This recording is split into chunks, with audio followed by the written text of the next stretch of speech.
Asawang transparent sa lahat, ingatan mo yan. Yung taong nag-a-update kung nasan siya, hindi dahil may kailangan, kundi dahil gusto kanyang kampantihin. Yung tipo ng partner na marunong magpaalam, hindi kasi natatakot sa'yo, kundi marunong gumalang. Sila yung taong walang tinatago. Kasi para sa kanila, ang tiwala hindi lang hinihingi, pinapatunayan araw-araw. Kaya yung asawang sinasabi kung saan pupunta, kahit alam niyang hindi mo naman hahanapin, yung ibibigay sa iyo ang password hindi para paglaruan, kundi para iparamdam sa iyo na wala kang dapat pagdudahan.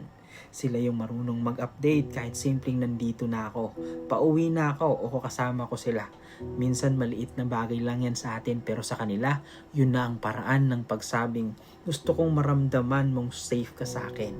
Kasi sa panahon ngayon, ang daming relasyon, puro selos, puro sekreto, puro hindi game. Pero sila, pinipili ang pagiging totoo.